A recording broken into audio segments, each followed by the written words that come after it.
विशेष धम्म देशना वर्षावास के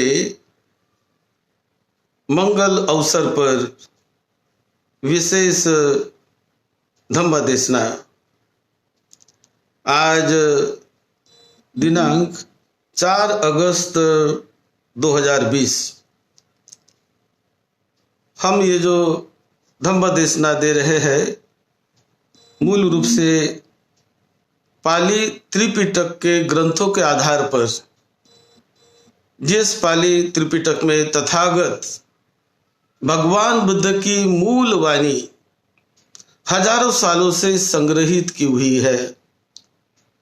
उन पाली त्रिपिटक के जो ग्रंथ है अंगुत्तर निकाय, उस ग्रंथ के कुछ सूत्र पर, जो पाली सूत्र है, पाली ग्रंथ है, उस पर हम आज ये देशना देंगे। चिरं तिष्ठन्तु सद्धम्मो लोको हन्तु सुखी सदा।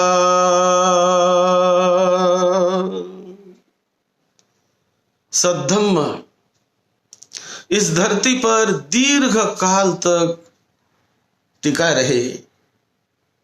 सद्धम्म के रास्ते पर चलकर लोग अपने जीवन को मंगलमय सुखदायी बनाए, सुख शांति से सभी लोग जीते रहे। यही महाकरुणा भाव से तथागत भगवान बुद्ध ने जो उपदेश दिया, जो सद्धम्म सिखाया, उसी उन त्रिपिटक के ग्रंथों से आज हम थोड़ी चर्चा करेंगे सद्धम्म के कुछ सूत्र पर। तथागत बुद्ध ने एक बार भिक्षु संघों को बुलाया एक सभागृह में, और वहां श्रावस्ती के विहार में सभागृह में बुलाकर भिक्षु संघ इकट्ठा आया। तब भगवान बुद्ध भिक्षुओं को उपदेश देते हैं, कहते हैं 4 अवस्था में ये काम वितर्क,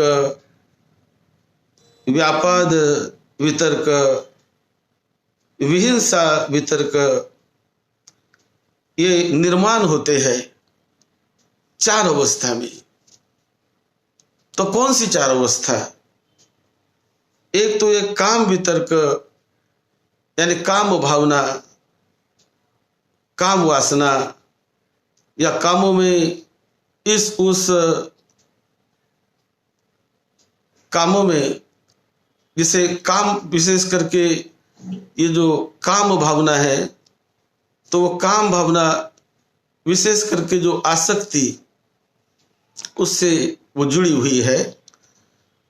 तो ये काम वितर्क, और उसी प्रकार व्यापाद, व्यापाद यानी द्वेष निर्माण होना, वो द्वेष भावना ये कभी भी चित्त में निर्माण हो सकती है। तो मूल 4 जगह 4 अवस्था में निर्माण होती है, ऐसा बुद्ध बताते हैं। उसी प्रकार विहिंसा, विहिंसा वितर्क यानी हिंसक भावना। तो ये जो भावनाएं हैं, ये जो निर्माण होती है कभी कभी, चरतेपि उपजंती काम वितर्क को, यानी चलते समय हम चल रहे कहीं पर, और चलते चलते चलते चलते भी हमारे मन में वो काम वितर्क की भावना और व्यापाद की भावना, विकारों की भावना चलते चलते भी निर्माण हो सकती है, निर्माण होती है। फिर दूसरा है ठीतस्य भिक्खवे उपजति काम वितर्को। ठीतस्य यानी खड़े हैं हम, खड़े रहते रहते कहीं पर खड़े हैं और खड़े रहते रहते भी मन में एक काम वितर्क निर्माण हो जाता है, द्वेष निर्माण हो जाता है, तिरस्कार निर्माण हो जाता है, तो खड़े रहते समय भी वो हो सकता है। फिर तीसरे में बुद्ध कहते हैं निसिन्नस्य चेपी उपज्जति विहिंसा वितक्को। निसिन्न यानी बैठे बैठे भी हम बैठे हैं और बैठे बैठे ही मन में कभी ये विहिंसा का भाव निर्माण हो जाता है, काम का भाव, विहिंसा का भाव ये बैठे बैठे भी कभी निर्माण हो जाता है। तो इसलिए हमें हर अवस्था में जागरूक रहना सीखना है, जागरूक रहना सीखना है। इसी प्रकार चौथे में बुद्ध कहते हैं शयानस्य चेपी भिक्खवे उपज्जति व्यापाद वितक्को। यानी जो व्यापाद है, द्वेष है, वो सोते समय भी हम आराम कर रहे, विश्राम कर रहे, सो रहे और सोते समय भी वो कभी व्यापाद वितक्क, काम वितक्क, ये जो विकार है वो निर्माण हो जाते, किसी भी समय निर्माण हो जाते हैं। तो चारों अवस्थाएं, इन चारों अवस्था में वो निर्माण हो सकता है। जैसे कि हम चल रहे तब भी निर्माण हो सकता है, जैसे कि हम खड़े हैं तब भी वो निर्माण हो सकते हैं, जैसे कि हम बैठे हैं तब भी वो निर्माण हो सकते हैं, और हम विश्राम कर रहे, आराम कर रहे तब भी वो निर्माण हो सकते हैं। इसीलिए हमें जागृत भाव से, सतर्क भाव से हमें जागृत रहकर वो जब कभी निर्माण होते हैं तो उन्हें दूर करने का हमें प्रयत्न करना है। कुसितो हीन वीर्यो, यानी कोई आलस हमें नहीं करना है और कोई प्रमाद हमें नहीं करना है। तो हर समय हम बड़े सतेज रहे, बड़े जागरूक रहे और बड़े उम्मीद के साथ बड़े फ्रेश हर समय रहने का प्रयास करें। और इन्हें आतापि ओतापि सततं समितं आरब्ध वीर्यो पहि तत्व। तो ऐसा जब कभी ये काम वितर्क, व्यापाद, विहिंसा, द्वेष आदि विकार जब कभी निर्माण होने लगे मन में, तो उस समय हमने एक आरब्ध वीर्यो यानी वीर्यता मन में जगाकर कि मैं इसका विक्टिम नहीं बनूंगा, मैं इन्हें निर्माण नहीं होने दूंगा, ये मुझे अकुशल की तरफ ले जाने वाले हैं, ये भाव मन में निर्माण करके उनसे हमें जागृत भाव से उन्हें हटाने का, उन्हें दूर करने का प्रयास करना चाहिए। तब वो निकल जाते हैं, दूर होते हैं। उन्हें आने ही नहीं देना चाहिए, जब भी आते हैं तब उसे निकालने का प्रयास करना चाहिए। ऐसे तथागत बुद्ध सिखाते हैं। फिर और तथागत बुद्ध ने और 4 बातें बुद्ध ने सिखाई। 4 प्रकार के प्रधान होते हैं। कतमानी चत्तारो प्रधानम, यानी 4 प्रकार की दृढ़ वीर्यता से हम अपने आप को सुरक्षित रख सकते हैं, अपने आप को संयमित कर सकते हैं। तो वो है 4 प्रधान, यानी संवरम प्रधानो, अपने इंद्रियों का संवर करना, सुरक्षा करना। तो ये एक प्रयत्न, क्योंकि बिना प्रयत्न से होता नहीं, इसलिए उसे प्रधान कहते हैं। प्रधान यानी प्रयत्न। जो भी कभी, जब कभी हमारी इंद्रिय किसी अनुचित बात में जाने का प्रयास करने लगे, कोई क्रोध मन में आता है, द्वेष आता है, हिंसा भाव मन में आता है, काम वासना मन में आती है, ऐसा कोई विकार जो मन में आता है, तो उस समय जागरूक रहकर हमें संवर करना है अपनी इंद्रियों का। तो एक है संवर करके उसे हम रोक सकते हैं, उससे दूर रह सकते हैं। फिर दूसरा है पहान पदानम, यानी उनका प्रतिकार करना, उन्हें हटाने का प्रयास करना, पान यानी उसे डिस्ट्रॉय करने का, हटाने का प्रयास करना है, तो हटेंगे। ये जब हटाने का प्रयास नहीं करते हैं तो हटने वाले नहीं है। तो मन में जागने वाले विकार वो बढ़ते ही जाएंगे, बढ़ते ही जाएंगे। इसलिए प्रयत्न करना है, प्रयास करना है, तब वो हट जाएंगे। यह शक्ति मन में है, यह शक्ति हर एक व्यक्ति के पास है कि वो अपने मन के विकारों को हटा सकता है।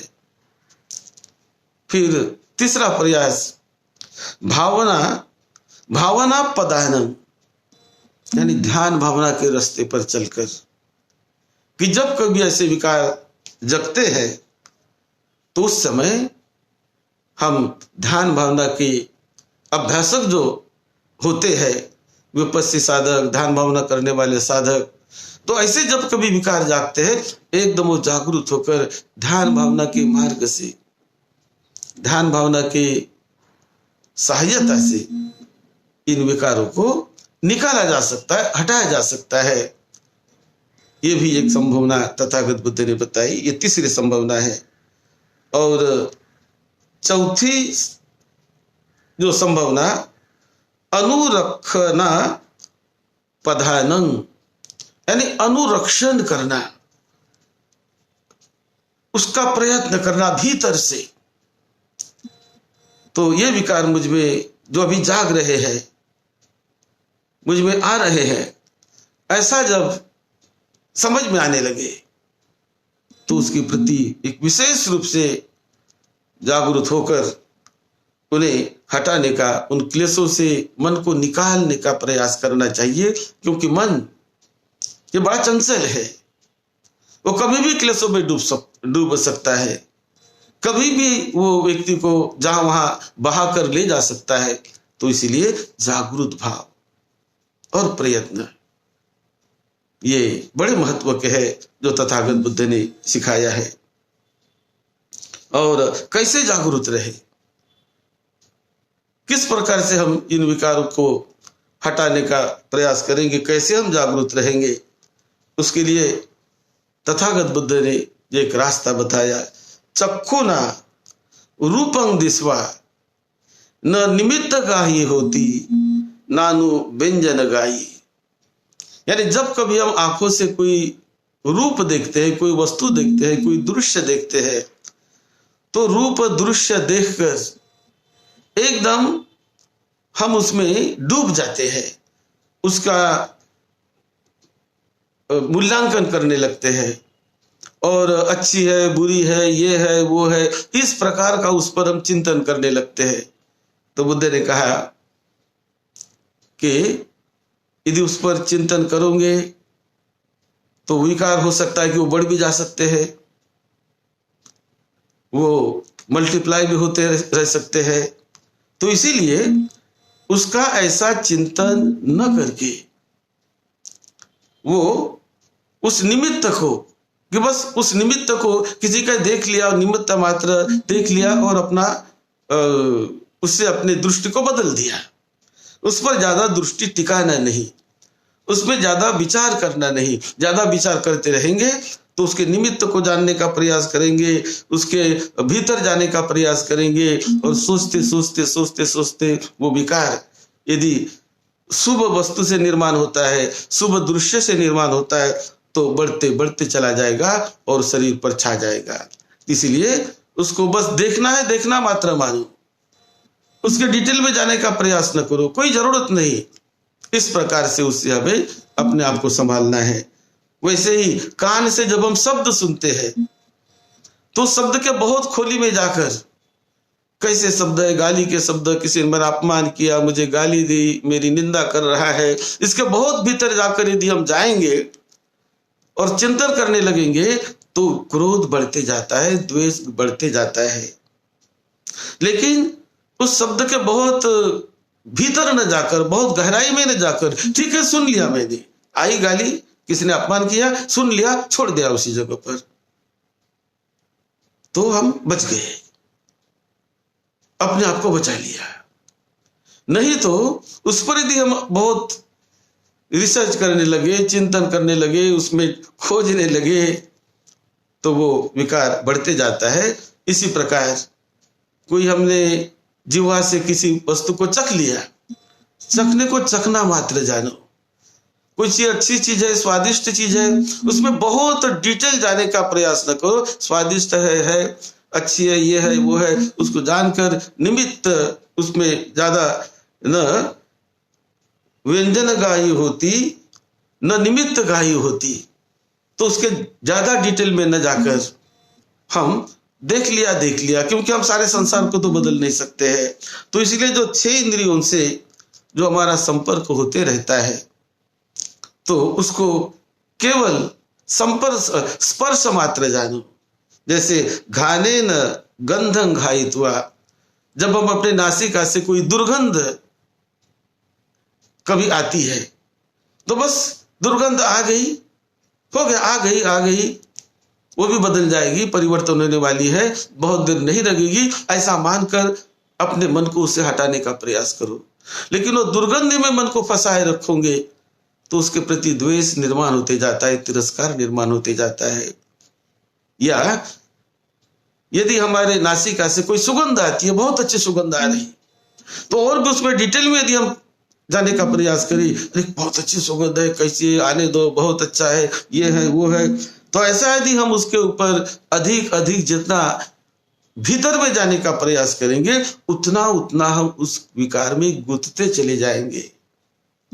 इसलिए बुद्ध बताते हैं कि नहीं, उनको निमित्त मात्र मानो।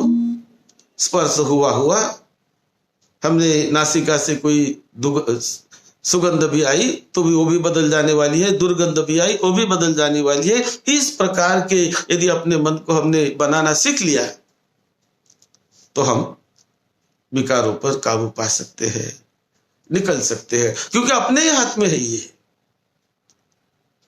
तो इसलिए कायेन फोटब्ब फुसित्वा मनसा धम्म विन्याय न निमित्त गाई होती नानु व्यंजन गाई। मन में कोई विचार आया तो कोई विचार शुभ विचार भी आता है, कोई अच्छा विचार भी आता है, कोई अशुभ विचार भी आता है। तो जो भी जैसा भी विचार आता हो, वो विचार को विचार मात्र जानो, ये विचार है। और जो मेरे मन में विचार आया, ये विचार बदल जाएगा। ये विचार हमेशा मेरे साथ बना नहीं रहने वाला है। यदि मैं उसको बदलने का प्रयास करता हूं, ज्यादा उस पर ध्यान नहीं देता, तो बदल जाएगा। लेकिन बहुत ध्यान देने लगा, बहुत डिटेल में मैं जाने लगा, तो वो बदलने वाला नहीं, फिर तो बढ़ते जाता है, फिर तो बढ़ते जाता है, बढ़ते जाता है। इसलिए तथागत बुद्ध ने वो रास्ता सिखाया कि ऐसा कोई विकार यदि मन में आता है, या जब हमारे इंद्रियों का स्पर्श, ये 6 इंद्रियों का स्पर्श जिस वस्तुओं से, उनके ऑब्जेक्ट से होता है, तो उस समय सतर्क रहे, जागरूक रहे, समता में रहे, उसमें डूबे नहीं। ये बात मूल रूप में तथागत बुद्ध ने सिखाई। इसी प्रकार वो कहते हैं कायेन फोटब्ब फुसित्वा, यानी हमारे शरीर से कोई स्पर्श होता है, कभी ठंडी का स्पर्श, कभी गर्मी का स्पर्श, कभी अच्छा क्लाइमेट, मन चाहा अच्छा क्लाइमेट, कभी अच्छा क्लाइमेट नहीं। तो इस प्रकार का जो हमारा काया से स्पर्श होता है, कोई भी स्पर्श हमारे काया से जो होता है शरीर से, तो स्पर्श के बहुत डिटेल में न जाइए। स्पर्श को स्पर्श मात्र जानकर बदलने वाला है, परिवर्तित होने वाला है, मेरा नहीं, मैं नहीं, नष्ट होने वाला है। ये रास्ता है चिंतन का, समझदारी का। तथागत बुद्ध ने सिखाया है कि इस रास्ते से यदि हम चलते हैं, तो अपने इन 6 इंद्रियों को उसके पहरेदारी कर जागरूक भाव से हम हर एक इंद्रियों के प्रति जागरूक रहकर हम इससे बचे रह सकते हैं। यही बात तथागत बुद्ध ने बताई है। यत्वाधिकरण मेनं मनिंद्रियं असंगुत्तं विहरन्तं अभिज्जा दो मनसं पाप का अकुशला धम्मा अनवास वेयुं रखती मनो इंद्रियं। तो ये मन, ये हर इंद्रिय में बड़ा प्रमुख है। सभी, ये मन से ही सभी काम होते हैं। तो इसीलिए बुद्ध कहते कि मन को ही पकड़ो। और ये मन को पकड़ने का मतलब मन के प्रति जागरूक रहकर, सतर्क रहकर, मन और मन में आने वाले विचार, तो ये विचार और मन, इनके प्रति यदि हम जागरूक रहे, और जब भी हमारे मन में कोई अकुशल विचार आता है, कोई बुरा ख्याल आता है, कोई बुरी बातें मन में पनपने लगती है, तो वहीं पर बुद्धिमान आदमी ने सतर्क होकर वहीं पर उसे थमाने का प्रयास करना चाहिए, दृढ़ता से, बड़े दृढ़ं वीर्यं ऐसा उसे कहते हैं कि बड़े दृढ़ संकल्प करके, बड़ा दृढ़ वीर्य करके कि नहीं, मैं इसे पनपने नहीं दूंगा, मैं इसे बढ़ने नहीं दूंगा। तो ये यदि प्रयत्न करते रहे तो वो विकार थम जाते हैं। और प्रयत्न नहीं किया, हमने ऐसा कह दिया, अरे ये तो क्या है, इससे क्या होने वाला है, ये तो अपने आप आएंगे और अपने आप चले जाएंगे,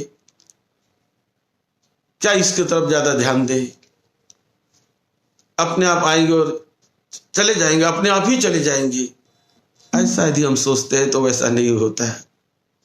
अपने आप नहीं जाते, वो आते अपने आप, लेकिन अपने आप नहीं जाते। उसे भगाया तो निकल जाएंगे, नहीं भगाया तो बढ़ते बढ़ते बढ़ते बढ़ते सारे हमारे शरीर पर वो क्रोध छा जाता है, सारे हमारे शरीर पर वो वासना छा जाती है, सारे हमारे शरीर पर वो विकार छा जाता है।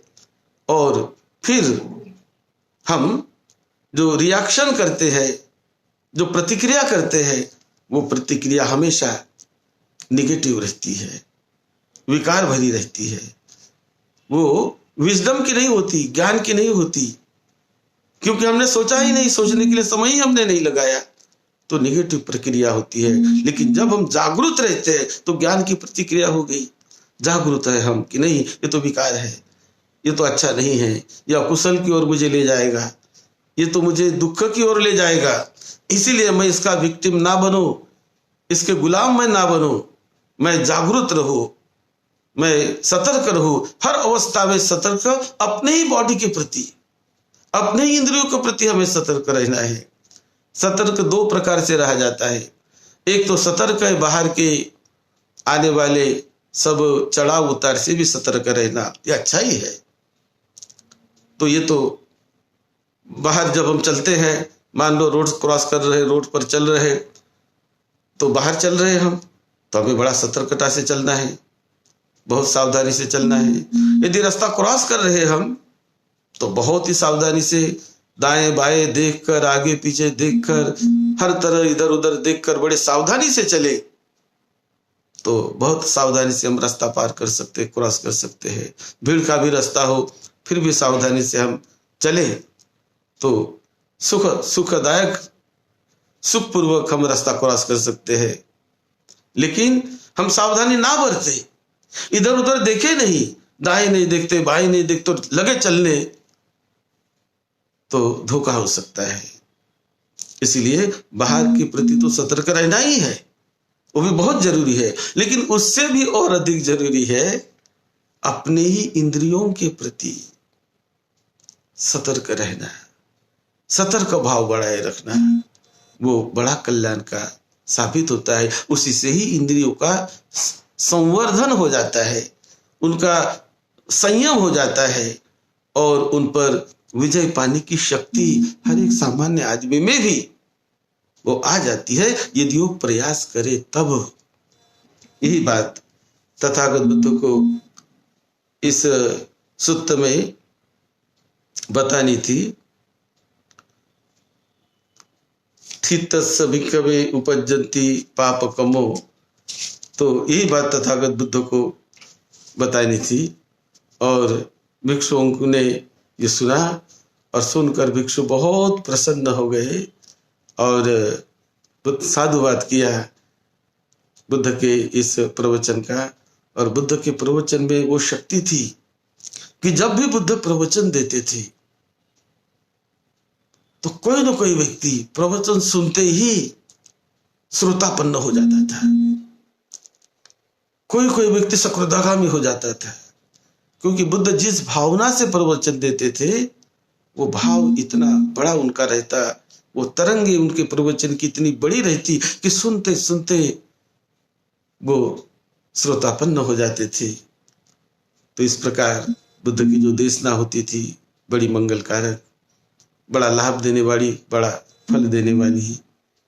इसीलिए कहते हैं सद्धम्म को सुनने का अवसर मिलना भी बहुत कल्याणकारी होता है, बड़ा मंगलकारी होता है।